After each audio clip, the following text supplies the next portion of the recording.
This bowl has 40 grams of protein inside of it. Maybe it's hard to tell just from this video alone, but this is just a small 16-ounce bowl, and those are only 6 bite-sized pieces of chocolate. Protein fudge bites to be exact, and that is what we are making in today's video. Typically, I would consider myself pretty on top of my protein goals, and although I don't directly track it, I know I am getting enough protein in on a day-to-day basis. But occasionally, like any normal person, my protein goals tend to slip out of my mind on a busy day, and the day is nearly over knowing I am way behind on where I should be with my protein. And for situations like that, this recipe comes in super helpful. Just having these stashed in the back of my freezer is just a bit of a security blanket, knowing I could always turn to these for a quick source of protein in just 6 bites. So while it's not the most appetizing way to do so, in a pinch, these have saved me on several occasions. And as I run through these ingredients, I think you'll begin to understand where all this protein comes from.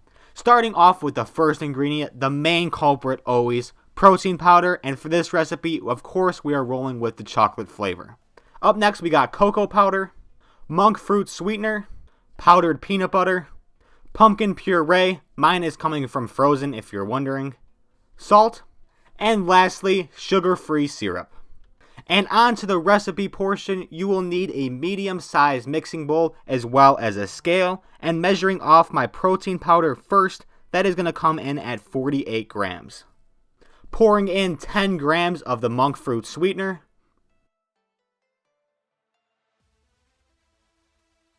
15 grams of cocoa powder, 12 grams of the powdered peanut butter, and 1 gram of salt.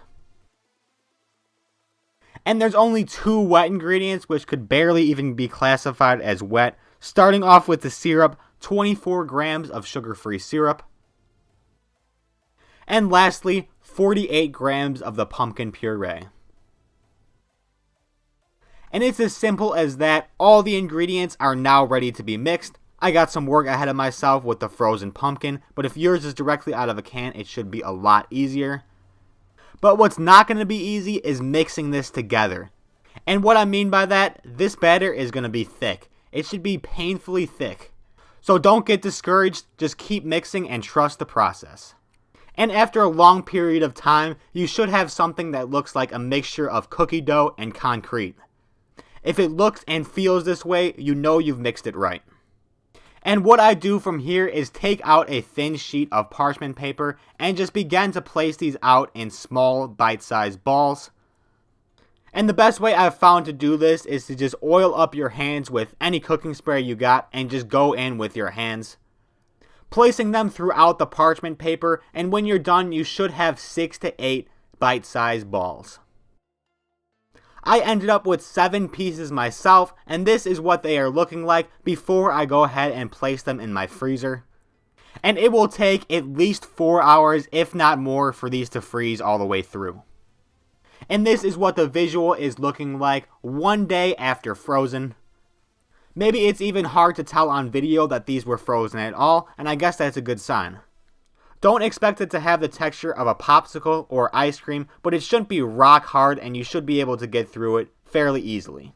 And if you were doing a fastest to consume 40 grams of protein challenge, I can't think of a better recipe to do it with other than just directly dry scooping protein powder. And nobody wants to do that. You would much rather have yourself some protein Fudgesicle bites.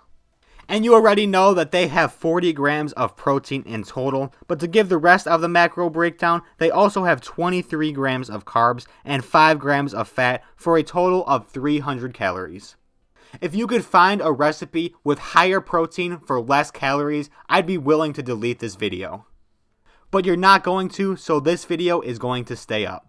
And that is all I have for you, a very short video, a stretch to even call this a recipe. But I'm always experimenting and trying to find out new recipes. And there are times where you don't necessarily want to eat, but you know you need to get the protein in, and that's exactly what this recipe is here to do.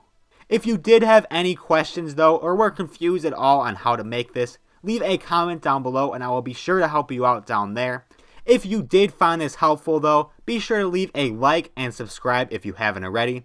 Thank you for watching, and I will see you in the next one.